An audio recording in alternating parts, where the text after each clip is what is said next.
साल 1974 बांग्लादेश। ये वो समय था जब बांग्लादेश अपने सबसे बुरे दौर से गुजर रहा था।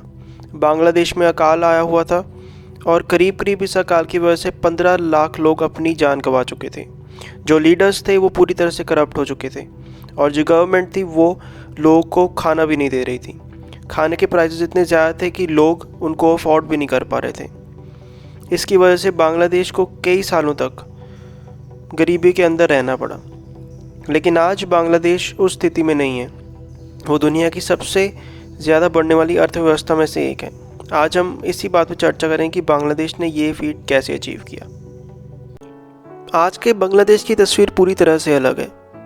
आज बांग्लादेश उस अकाल के 46 साल बाद दुनिया के सबसे तेज़ अर्थव्यवस्थाओं में से एक है। उसका ग्रोथ रेट 2018 में 8.2% था। और यही नहीं, बांग्लादेश हिंदुस्तान से भी आगे निकल चुका है पर कैपिटा जीडीपी के मामले में। और यही नहीं, बांग्लादेश अगले 20 साल में एक डेवलप्ड नेशन बनना चाहता है। तो हम इसी चीज़ के बारे में यहाँ डिस्कस करेंगे कि कैसे बांग्लादेश आज इतनी आगे आ गया और आगे भी कैसे वो अपनी इस डेवलपमेंट की स्टोरी को आगे बढ़ाएगा। तो आइए शुरू करते हैं। बांग्लादेश की तरक्की का सबसे बड़ा राज ये है कि उन्होंने यहाँ पे अपनी लेबर इंटेंसिव इंडस्ट्रीज़ पे बहुत ध्यान दिया। ऐसी इंडस्ट्री जिसमें बहुत सारी लेबर की ज़रूरत पड़े।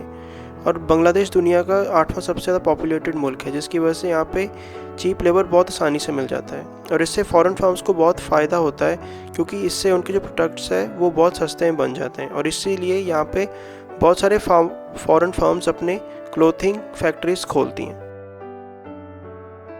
बांग्लादेश की तरक्की का दूसरा सबसे बड़ा कारण उसकी आरएमजी इंडस्ट्री है, जिसको कि हम रेडीमेड गारमेंट इंडस्ट्री भी कहते हैं। ये इंडस्ट्री बांग्लादेश में 40 लाख लोगों को जॉब देती है।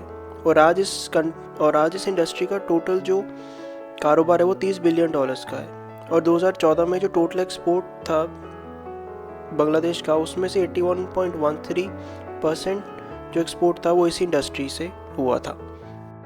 बांग्लादेश दुनिया की लीस्ट डेवलप कंट्रीज़ में से एक है, जिसकी वजह से उनको प्रेफरेंशियल ट्रेड का फ़ायदा मिलता है। इसका मतलब ये होता है कि बांग्लादेश के अंदर जो प्रोडक्ट्स मिलते हैं और जो एक्सपोर्ट करते हैं उन पर टैरिफ्स और एक्साइज ड्यूटीज़ नहीं लगेंगी। इसकी वजह से बांग्लादेश की जो बल्क प्रोडक्ट्स हैं 60% ऑफ प्रोडक्ट्स ईयू में एक्सपोर्ट होते हैं। और ईयू और बांग्लादेश के एग्रीमेंट के मुताबिक बांग्लादेश अपने जो प्रोडक्ट्स हैं वो फ्री ऑफ कॉस्ट एक्सपोर्ट कर सकता है अनटिल और अनलेस कि वो हथियार हो। इस चीज़ का भी बांग्लादेश को बहुत फ़ायदा हुआ है। हालांकि बांग्लादेश का एलडीसी स्टेटस 2024 में ख़त्म हो जाएगा।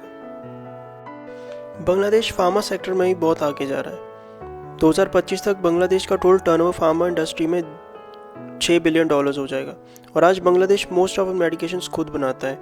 वही एशिया की दूसरी कंट्रीज जैसे पाकिस्तान 30%, वियतनाम 60% और सिंगापुर 80% ऑफ अपनी जो मेडिकेशंस है वो इम्पोर्ट करते हैं। बांग्लादेश की तरक्की में 2 बैंक्स का बहुत बड़ा हाथ था। इनमें से पहला बैंक ग्रामीण बैंक और दूसरा ब्राक बैंक था।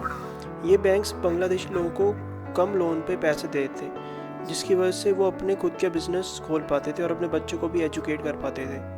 और उस बैंक्स का क्या फ़ायदा था आप इस वीडियो में देख सकते हैं। वो जेंडर इक्वालिटी भी इंश्योर करते थे और पुअर एम्पावरमेंट भी इंश्योर करते थे बांग्लादेशी लोगों का।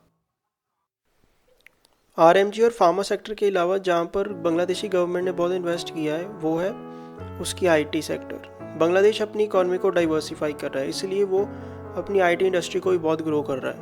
आज बांग्लादेश में करीब करीब 6 लाख फ्रीलांसर्स हैं और बांग्लादेश हर एक साल $1 बिलियन की आईटी टेक्नोलॉजी एक्सपोर्ट करता है। और 2025 तक ये एक्सपेक्ट किया जा रहा है कि ये नंबर 5 बिलियन तक पहुंच जाएगा।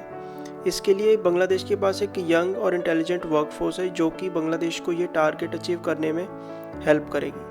तो गाइस, आज के वीडियो में बस इतना ही। अगर आपको ये वीडियो पसंद आए तो प्लीज़ लाइक, शेयर और सब्सक्राइब कीजिए। Thank you.